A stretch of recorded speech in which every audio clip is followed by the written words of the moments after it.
Assalamualaikum warahmatullahi wabarakatuh dan selamat malam. Selamat bergabung di video saya. Di sini video ini saya buat untuk melengkapi tugas akhir saya dalam mata kuliah pengembangan bahan ajar IPS SD dengan dosen pengampu Bapak Jeffrey Faisal Pulungan, Magister Pendidikan.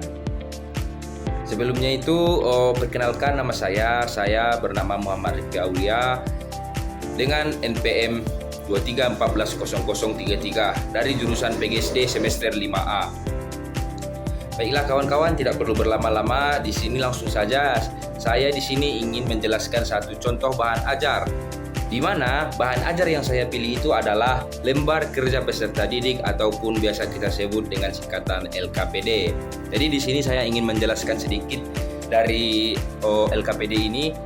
Yaitu LKPD itu adalah suatu bahan ajar yang disusun secara sistematis untuk membantu peserta didik memahami materi pelajaran melalui berbagai kegiatan belajar. Yaitu seperti LKPD ini berisi petunjuk, langkah-langkah kerja, tugas, dan soal-soal yang harus dikerjakan siswa, baik secara mandiri maupun berkelompok, sesuai dengan tujuan pembelajaran yang telah ditetapkan. Baik, kelebihan LKPD itu sendiri adalah, itu yang pertama adalah untuk mendorong kreativitas ataupun keaktifan siswa, di mana keaktifan siswa ini bisa didorong karena siswa terlibat langsung dalam kegiatan pembelajaran. Kemudian yang kedua itu adalah melatih keterampilan berpikir kritis melalui soal-soal dan aktivitas yang disusun secara sistematis. Kemudian yang ketiga itu kelebihan dari LKPD ini adalah bisa membantu pembelajaran mandiri. Kenapa saya bilang bisa membantu pembelajaran mandiri? Karena di dalam LKPD ini siswa itu dapat belajar sesuai dengan kecepatan masing-masing. Jadi dalam artian kecepatan masing-masing ini dia tidak perlu menunggu kawannya sudah siap dulu ataupun dia menunggu siapa yang maju duluan mengantarkan, tidak perlu. Jadi siapa cepat dia dapat, siapa cepat selesai dia dapat nilai, seperti itu. Jadi tidak perlu menunggu-nunggu kawan-kawan yang lain. Kemudian yang keempat itu kelebihan dari LKPD ini adalah praktis dan mudah digunakan.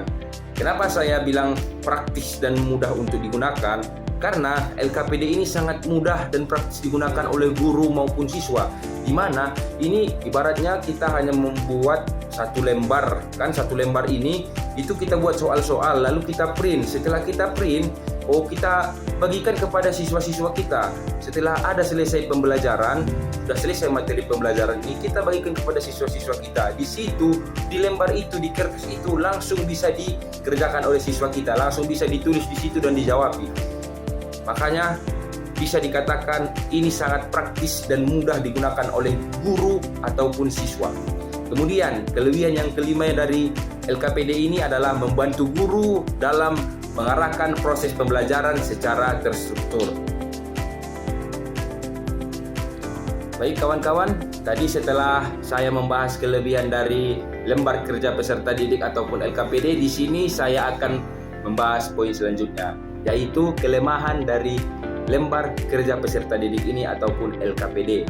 Di mana yang pertama itu kelemahan dari LKPD ini adalah kurang menarik jika desain dan isi tidak dikembangkan secara kreatif.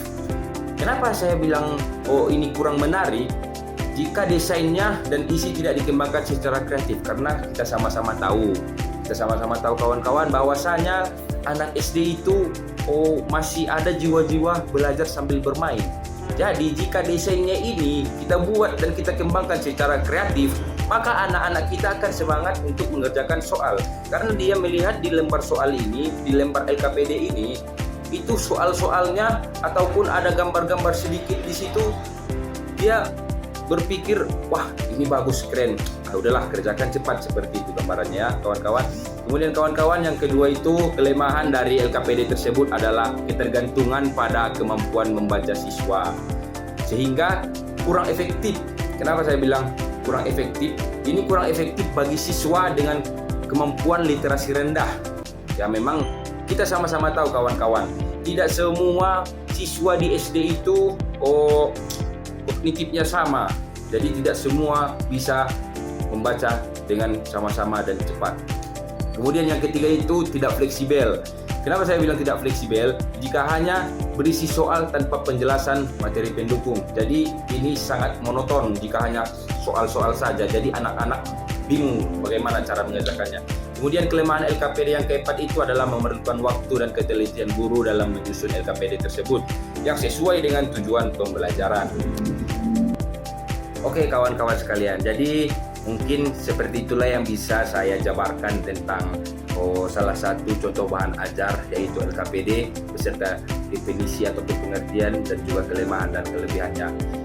Mungkin hanya segitu yang dapat saya sampaikan di dalam video pembelajaran ini, video yang untuk memenuhi tugas akhir saya. Saya bernama Muhammad Rifki Aulia, PGSD 5A semester 5 dengan NPM 23140033. Mengucapkan terima kasih, dan di sini semoga semakin hari semakin ke depannya dalam membuat video saya bisa semakin lebih baik.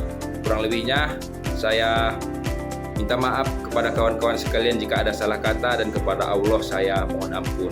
Sekian dari saya, Muhammad Rifki Aulia, pamit undur diri. Assalamualaikum warahmatullahi wabarakatuh dan selamat malam.